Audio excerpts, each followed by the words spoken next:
Hello friends, स्वागत करते हैं आप सभी को अपने चैनल आरएस कोचिंग सेंटर में। तो कैसे हैं दोस्तों आप सभी?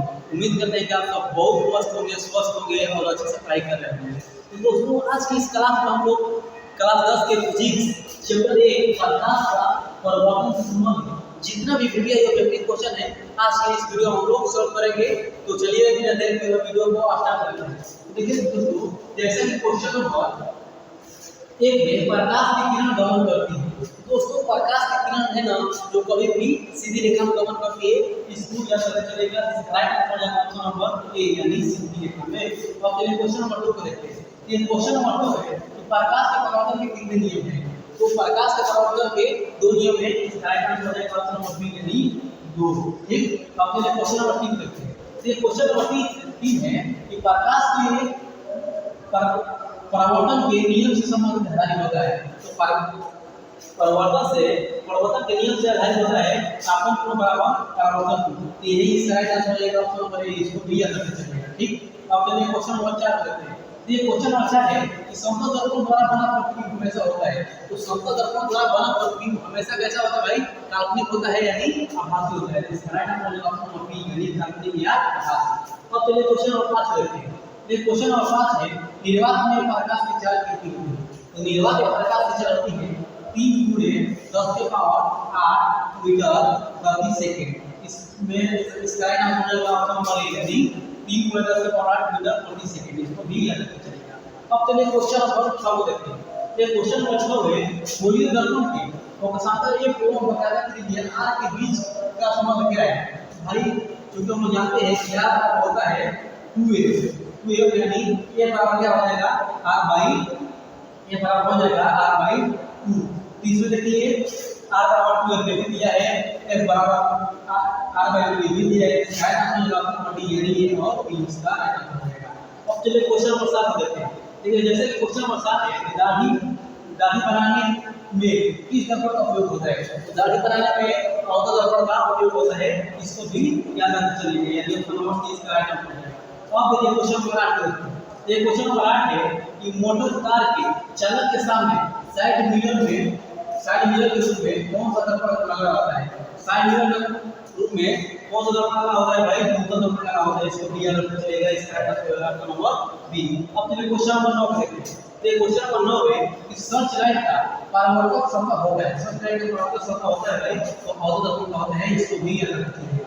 अब चलिए क्वेश्चन नंबर 10 देखते हैं। देखिए क्वेश्चन नंबर 10 है कि किसी अवतल दर्पण की फोकस दूरी उसकी बकायदा त्रिज्या की कितनी होती है। तो फोकस दूरी बकायदा त्रिज्या की कभी भी आधी होती है, जिसको याद रखना चाहिए। ये ऑप्शन नंबर 20 सही है। अब चलिए क्वेश्चन नंबर 11 देखते हैं। क्वेश्चन नंबर 11 है दर्पण का सूत्र क्या होता है।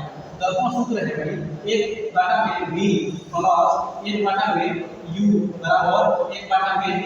इसका राइट आंसर हो जाएगा ऑप्शन नंबर ए यानी 1/v प्लस 1/u बराबर 1/a। इसको भी याद रखना चाहिए। अब चलिए क्वेश्चन नंबर 12 देखते हैं। तो ये क्वेश्चन नंबर 12 है गोलीय दर्पण के ध्रुव से फोकस तक की दूरी को क्या कहते हैं। गोलीय दर्पण के ध्रुव और फोकस तक की दूरी को कहते हैं हम लोग फोकस दूरी। इसको भी याद रखिएगा।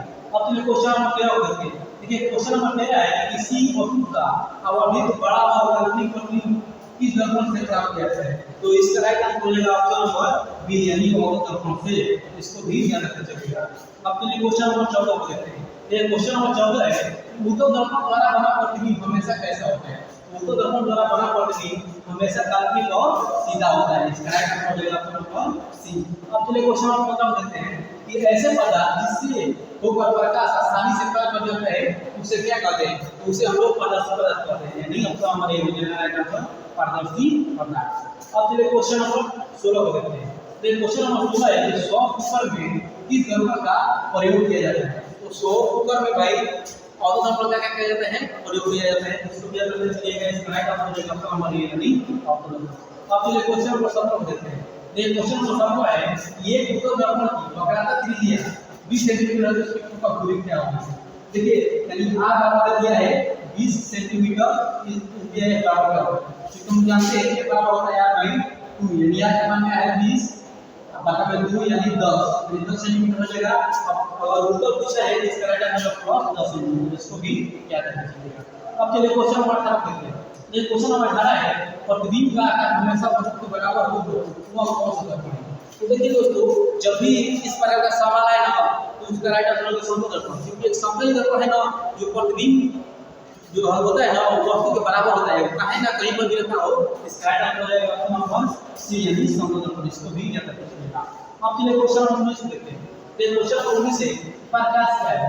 तो प्रकाश क्या है, आंखों को प्रभावित करने वाली एक ऊर्जा है। प्रकाश क्या है, आंखों को प्रभावित करने वाली एक ऊर्जा है। इसका राइट आंसर है ऑप्शन नंबर ए। इसको भी याद रखिएगा। अब चलिए क्वेश्चन नंबर 20 को देखते हैं कि औसत दर्पण के सामने वस्तु को कहां रखने पर प्रतिबिंब समान आकार का बनेगा। लेकिन औसत दर्पण में जब हम लोग वस्तु को वक्रता केंद्र यानी सी पर रखेंगे ना तो उस वस्तु का प्रतिबिंब है वो वस्तु के समान बनेगा। इसका भी राइट आंसर हो जाएगा ऑप्शन नंबर सी यानी वक्रता केंद्र। ठीक, इसको ध्यान रखिएगा। अब चलिए क्वेश्चन नंबर 21 को देखते हैं। ये क्वेश्चन नंबर 21 क्या है, प्रकाश की किरण के समूह को क्या कहते हैं। प्रकाश की किरण के समूह को क्या कहते हैं, किरणोत्सर्ग कहते हैं। किरणोत्सर्ग किस प्रकार होती है इसको भी याद रखिएगा। अब चलिए क्वेश्चन नंबर 22 देखते हैं। तो ये क्वेश्चन नंबर 22 है, गोलीय दर्पण का आवर्धन m किसके बराबर होता है। तो गोलीय दर्पण का आवर्धन m - v बटा v के बराबर होता है। इसका राइट आंसर है ऑप्शन नंबर बी। इसको भी याद रखिएगा। अब चलिए क्वेश्चन नंबर 23 को देखते हैं। क्वेश्चन नंबर 23 है, काल्पनिक प्रतिबिंब हमेशा कैसा होता है। तो काल्पनिक प्रतिबिंब हमेशा कैसा होता है, तो हमेशा सीधा होता है। इसका राइट आंसर है ऑप्शन नंबर ए यानी हमेशा सीधा। अब चलिए क्वेश्चन नंबर 24 को देखते हैं। तो ये क्वेश्चन नंबर 24 है, वास्तविक प्रतिबिंब हमेशा कैसा होता है। तो वास्तविक प्रतिबिंब हमेशा कैसा होता है, उल्टा होता है। इसको भी याद रखिएगा। अब चलिए क्वेश्चन नंबर 25 को देखते हैं। ये क्वेश्चन नंबर 25 है, डॉक्टर के दांत का मरीज के दांत का बड़ा प्रतिबिंब देखने के लिए किस दर्पण का उपयोग होता है। जब भी बड़ा प्रतिबिंब कमाता है ना उसमें राइट आंसर है ऑप्शन नंबर बी यानी औसत दर्पण का उपयोग करते हैं। ठीक, अब चलिए क्वेश्चन नंबर 26 देखते हैं। ये क्वेश्चन नंबर 26 है, किनारे का तीन प्रकार का अनुदिश मुख्य अक्ष के लंबवत तथा ऊपर की ओर प्लस y अक्ष ये अनुदिश मापी जाने वाली दूरी कैसे होती है। तो कभी भी ऋणात्मक आदेश की याद रखिएगा। नंबर ऐसे हो जाएगा। अब चलिए क्वेश्चन नंबर 27 देखते हैं। ये क्वेश्चन नंबर 27 है, किस दर्पण का दृष्टि क्षेत्र सबसे बड़ा होता है। तो जो उत्तल लेंस का जो उत्तल दर्पण है ना उसका दृष्टि क्षेत्र बहुत ज्यादा होता है। इसी के कारण हम लोग क्या करते हैं, उसका उपयोग साइड मिरर में करते हैं। क्या करना चलेगा, इसका राइट आंसर हो जाएगा ऑप्शन नंबर सी यानी उत्तल दर्पण। अब चलिए क्वेश्चन नंबर 28 देखते हैं। ये क्वेश्चन नंबर 28 है, यदि किसी प्रतिबिंब का आवर्धन ऋणात्मक है तो उस प्रतिबिंब की प्रकृति क्या होगी। इसका राइट आंसर है वास्तविक और उल्टा। इसको भी याद रखना चाहिए। अब देखिए दोस्तों क्वेश्चन नंबर 19 को देखते हैं। क्वेश्चन नंबर 19 है, जो वहां बोले जाते हैं जो बाहर की तरफ वक्रीय हो उसे क्या कहते हैं भाई, तो सब लोग उत्तल दर्पण कहते हैं। इसको भी याद रखना चाहिए। अब चलिए क्वेश्चन नंबर 30 को देखते हैं। देखिए क्वेश्चन नंबर 30 है कि जब प्रकाश की किरण किसी भी समतल दर्पण पर लंबवत आपतित होती है तो परावर्तन कोण मान करता है। देखिए दोस्तों, जब भी समतल दर्पण हम लोग लंबवत आपतित किरण डालेंगे ना तो परावर्तित किरण कैसे होगी भाई, लंबवत होगी। जब परावर्तित किरण जब लंबवत होगी तो वहां पर 0 डिग्री का कोण बनेगा। राइट आंसर है ऑप्शन नंबर बी यानी 0 डिग्री। ठीक, तो दोस्तों आप लोग कमेंट कीजिएगा आपका 30 में से कितना प्रश्न सही हुआ। तब तक मिलते हैं नेक्स्ट वीडियो में। आज के लिए इतना ही, बहुत बहुत धन्यवाद।